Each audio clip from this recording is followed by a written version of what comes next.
Let me call upon Tanzania. Maintenant, il est temps d'inviter d'abord Karibuni à Tanzanie. hapa Malawi. Asante sana. Asante sana. So I don't know whether I should continue in Kiswahili because the chair understands it. But I will begin with a light note. I think as parliamentarians and some of us being speakers, we should learn from the chair the style that is using, being attentive to every other presentation and having to make a comment on every other presentation. So that's a good thing. I would also like to agree with the rest of the comments that have been made, because in the interest of time, I will talk about Tanzania a little later in the few minutes that have been given. But I was asking myself, as we are discussing here about the sustainability, efficiency, self-sufficiency in the SADC region. And then I heard from one of the presenters talking about Malawi using the renewable energy sources.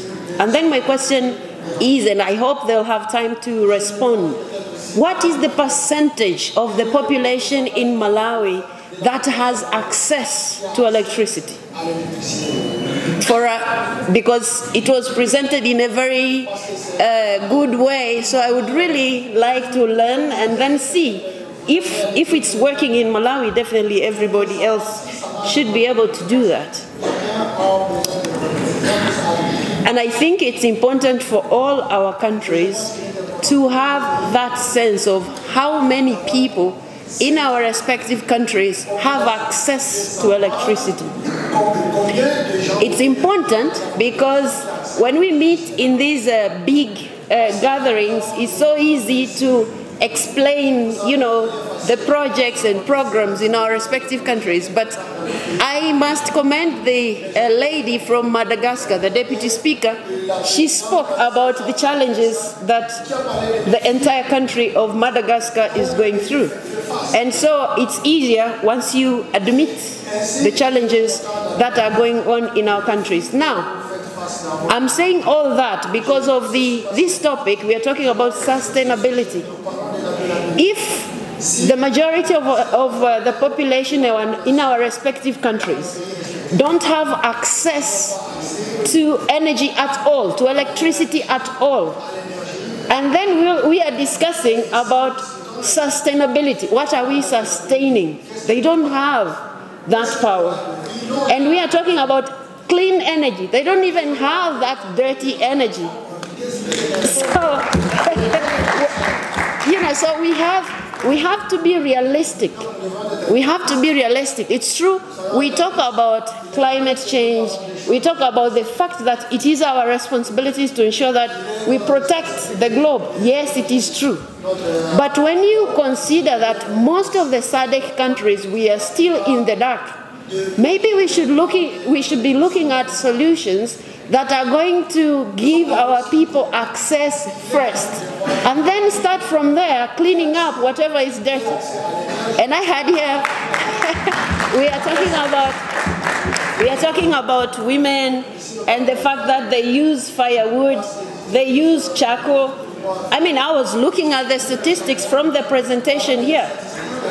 From the look of things, Tanzania, we are using LPG at 4%. What about the rest of the countries? And I'm not going to, speak in this meeting like Tanzania is doing so well. No. We have plans to move, but we haven't really started, so to speak. Because if you're talking about 4%, that's very low. But even us now, as the elite, as the leaders in those countries, what do we use in our houses? Don't we use charcoal? What are our families using? We can't.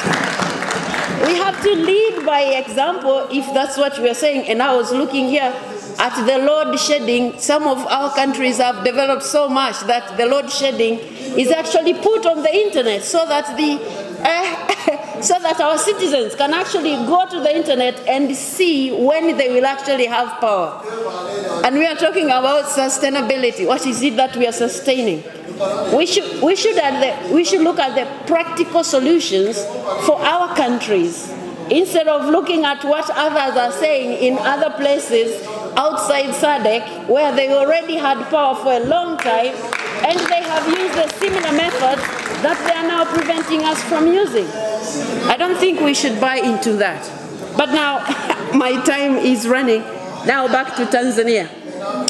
We are making some progress. Recently we signed the host government agreement in order to develop our liquefied natural gas projects. So we hope, because in the presentation it came out very clearly that Tanzania is supposed to participate in the bucket, so to speak, for the energy in SADC. We will do that, and we are in the process of doing that.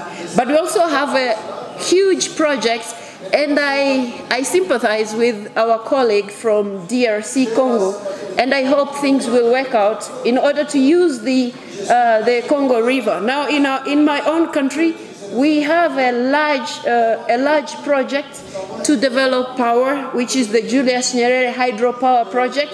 It's going to produce 2,115 megawatts once it's completed, and we hope that is going to be completed in 2024. So we hope part of that energy that will not be used in the country can go to some of the SADC countries that will need it.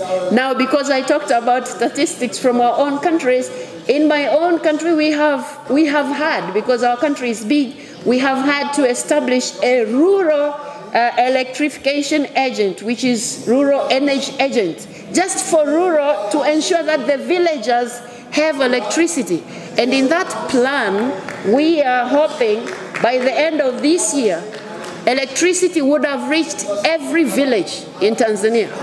So when we talk about sustainability, we should use what we have. If you have coal in the country, use that coal until your people have power, and then we can talk later about cleaning up that coal. That's my way of looking at it. Instead of stopping a person or a country from using coal because some people somewhere have got power, which they're using nuclear or they're using water, whatever. So, in the interest of time, I would say in SADC, I think if we are going to talk about this topic, we should use the resources that we have in our countries. And nobody should stop us from using it because somewhere, somehow, people have studied something. Yes, we understand science, we agree to those researches, but we will reach there when it's our time to reach there. Thank you very much.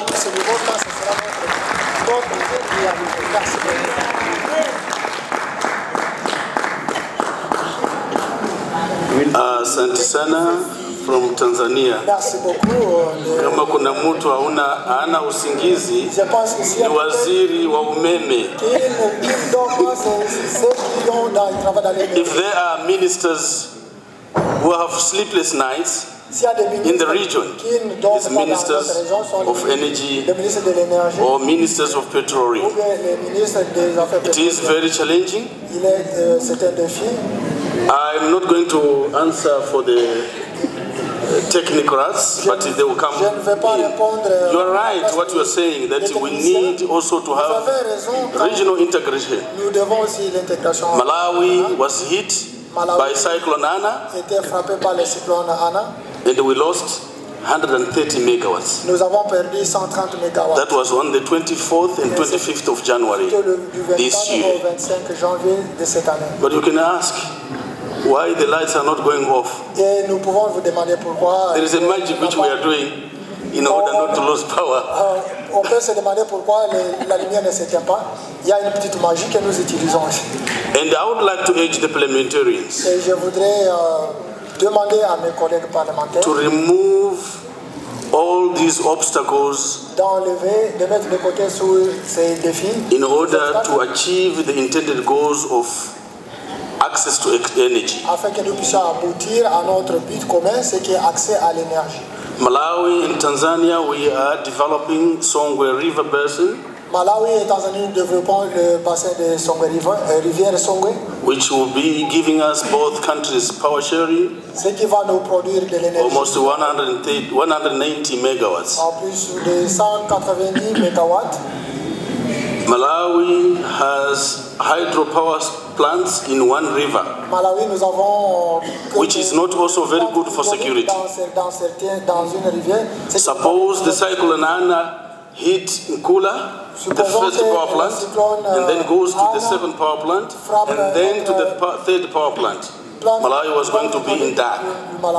So putting all eggs in one basket is not very, very good. Time has come that countries should have mini-grids. And also these mini-grids in all small rivers with the new technologies which are coming up.